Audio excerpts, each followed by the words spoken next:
Yeah. Yeah.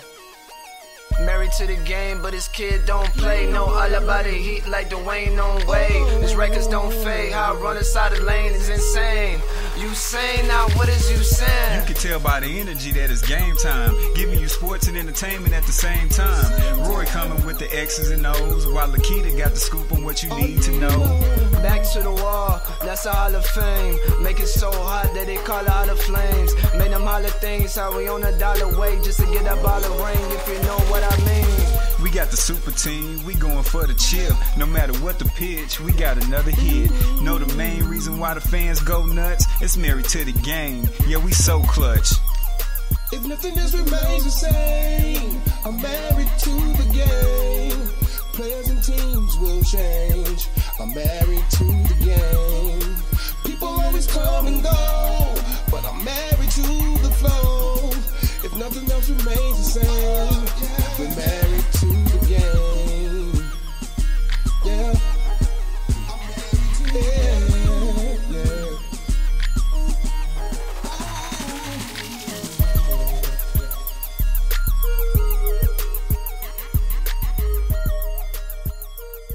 Microphone check, 1 2 1 2.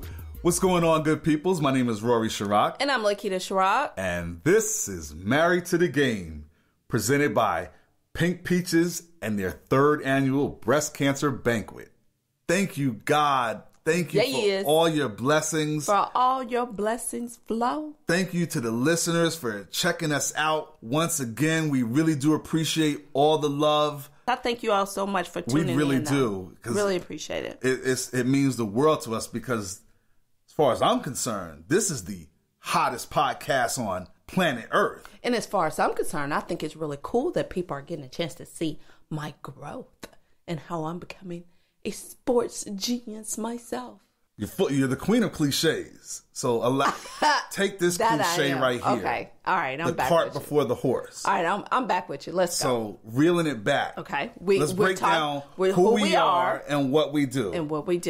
Now, I'm the 20-year veteran sports writer. Right. Hitting you in the head with all the stats, historical data, hot button storylines, and more. You, my friend, are the casual fan. I'm the one who's taking all the, mess that you say. The meat and potatoes. You could call it what you want, but it's the stuff that you say and making it easy for people to understand. Kind of like the side item. So it's a win-win because the side items shines and makes the main menu look marvelous. We'll go with that. Thank you, honey. And like how I said about the historical data info. Everything has to be data. Wednesday, September 13th marks 21 years since the passing of the late, great Tupac Shakur. Big influence on all of us. Picture me rolling. Picture me rolling in my 500 Benz. I got no love for these. There's no need to be friends. See, I'm going to edit myself. That's one of my favorite Pac songs. What's one of your favorite Pac songs? I got so many, Picture Me Rolling, Me Against the World. Lord Knows, All Eyes on Me. Yeah.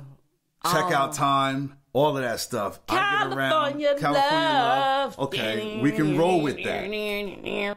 Now, Against All Odds is one of my favorite Pac songs. All right. And I love it when sports teams and players go against all odds to achieve success. Is that like the underdog? Absolutely. Okay. And today's show is full of people who have gone against all odds. Now, we know all about Hurricane Harvey, Hurricane Irma. And if you don't, you've been living under a rock. The everything that goes with it. It uprooted a lot of lives. Yes, it did. Sports world, too. Well, we discussed the impact and some positive results, including one right here in our backyard in Metro Atlanta. Ed Clark, he's the president of Atlanta Motor Speedway. And he talks with us about how the famed NASCAR track has been transformed into a center for evacuees from Florida and South Georgia. That's a beautiful thing that's going on there. Hallelujah, praise God. Against all odds, football is back at UAB, University of Alabama-Birmingham. Mark Ingram, the school's athletic director, talks with us about how he helped in the rebuilding process because they cut the football program back in 2014 because of financial woes. Wow. And they're back. And football is huge in Alabama, so... Yeah, I know that. Ooh, that's God. a real against all odds story. Now, in August, all eyes were on Charlottesville, Virginia for all the wrong reasons. All the wrong reasons. The racial tension and unrest. Mm-hmm. But sports has a way of healing. It's the ultimate unifier. And so honored to have Charlottesville High School Athletic Director Rodney be a guest on the show and tell us what's going on in Charlottesville, Virginia.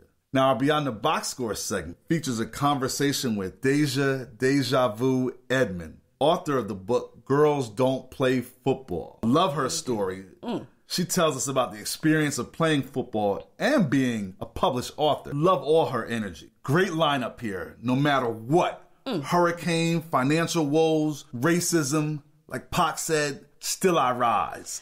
Still we rise. Ambitions as a rider, bigger and better things. We're sprouting out like a rose that grew from the cement. Keep your head up, folks. Smile for me now. All eyes on me, all ears too, because you're listening to the one and the only. Ambitious as a rider, married to the game. Give me your head up, ooh, child. Things are gonna get easy. Give me your head up, ooh, child. Things will get brighter. Give me your head up, ooh, child. Things are gonna get easy. Keep your head up, Houston. Keep your head up, Florida. Caribbean folks, keep your head up. I know Mother Nature has been doing some damage between Hurricane Harvey, Hurricane Irma over the past couple of weeks.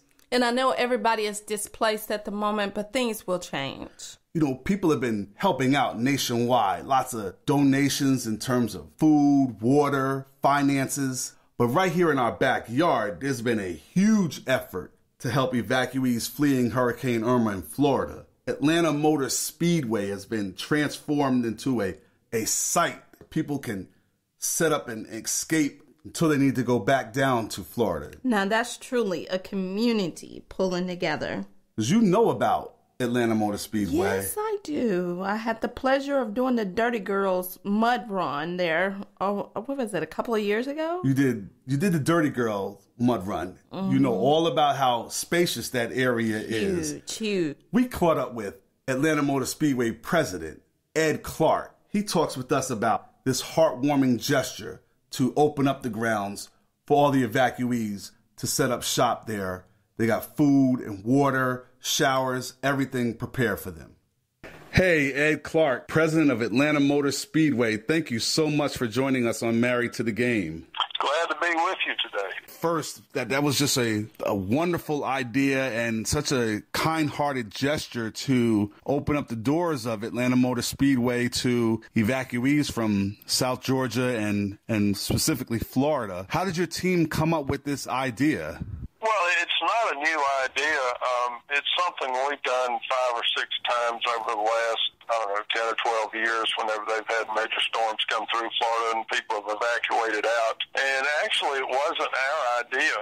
It actually started with, back about 2005 or 6, we had a major storm down in Florida, and one of the people who come and camp on our race weekends from Florida called and said, hey, we're evacuating out. We don't really know where we're going to go to. Do you think it would be possible for us to come and camp there in the campground at the Speedway? And of course, we thought about it and contacted the Henry County Emergency Services folks and said, hey, this is a good thing that we could do for our neighbors. Right. We've got 843 acres here, and we can take care of a lot of folks. We've got camper shower buildings and restrooms and things they'll need. And so we started it then. We've done it, like I say, 5 or 6 times. Certainly had more people here this time. I credit 2 things to that. Number one, the almost total evacuation of Florida, and number 2, with social media being what it is now. Right.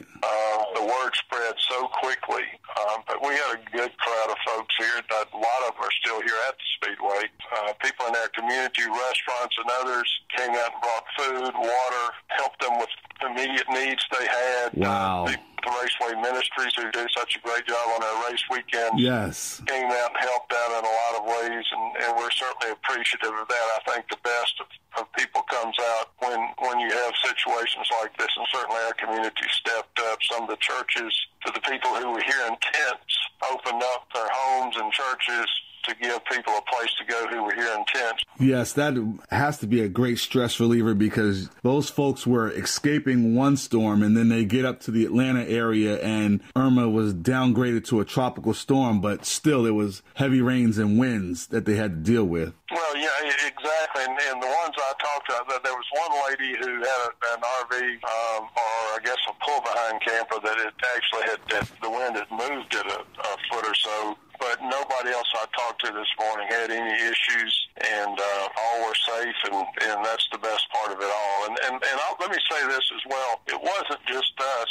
Grant Lynch and our friends over at Talladega Speedway took people in over there, and Greg Walter and the group up at Charlotte Motor Speedway had some people evacuate over from the Carolina coast to their facility. So good. It wasn't just us doing this. I think it speaks well for our sport. I know the Hendrick Motorsports drivers have put together a relief fund, and so many others in the sport are doing things to help both the people in Texas and the ones who were affected by this storm coming out of Florida. So makes me proud to be a part of the sport of NASCAR racing. Our sister track, Texas Motor Speedway, has done an awful lot and been involved in a number of different programs to help the people in Texas who, I guess, have been a little bit forgotten in the last 4 or 5 days because of this storm, but they're still dealing with some major impacts in that area. And I know our folks there, Eddie Gossage and his group at Texas Motor Speedway, have done things as we have. We actually had a collection point for items to go to Texas. We've been collecting items here actually throughout the weekend, and we'll be till this Friday to assist people in Texas. And I guess now some of that assistance will go to people in Florida or people affected by this storm as well. Well, Ed, thank you so much for taking the time to be with us on Married to the Game. Well, God bless you and the entire staff at Atlanta Motor Speedway for this benevolent act of kindness and generosity to open up the grounds for evacuees. And we really appreciate all that you do. Well, it's something that's really easy for us to do. I think everybody wants to do something. Lots of times we don't, and none of us really know what we can do in these situations. This is something we could do. Glad to do it. We're not just a racetrack. We're part of this community and part of the broader community in the whole Southeast. And hopefully we won't have to do this more often, but the next time there's a storm, I'm sure it'll be an automatic yes when we get a request to do so. We'll be back after a word from our sponsors. Join us Saturday, October 7th for Pink Peach's 3rd annual breast cancer banquet at the Holiday Inn Airport South in College Park, Georgia. This spectacular evening is devoted to raising the awareness of the impact of breast cancer in our community and will celebrate the strength of our survivors. The night includes dinner, music, and prizes from Southwest Airlines, Topgolf, Disney, and more. Attendees will also be treated to an enlightening and informative speech by oncologist Dr. Paul Rocky Williams. Log on to pinkpeaches.org to purchase tickets or to make a donation.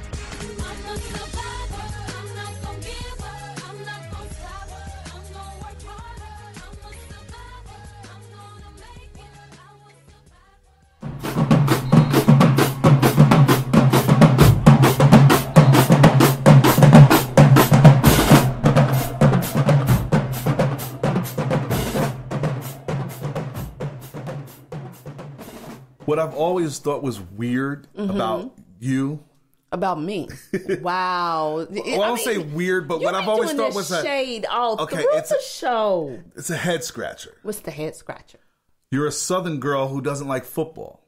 And in the South, to me, it's like, this is the order for the week. Mm-hmm. Friday night, high school. Saturday, college. Sunday, church, and sweet tea. Well, here's the thing. And let me clarify. I don't like watching football. I do, however, like playing football. You are an oddity of a Southern girl. What I will label is a Southern thing, watching, going, whatever. Okay, gotcha. Now, folks in Alabama take their football very seriously. Seriously. I mean, you really wake up on when you're born, it's one side of the fence. Oh my Alabama or Auburn. But let's not forget about UAB, University of Alabama-Birmingham. Unfortunately, back in 2014, because of financial matters, school officials cut the football program. So it's just like going into a job and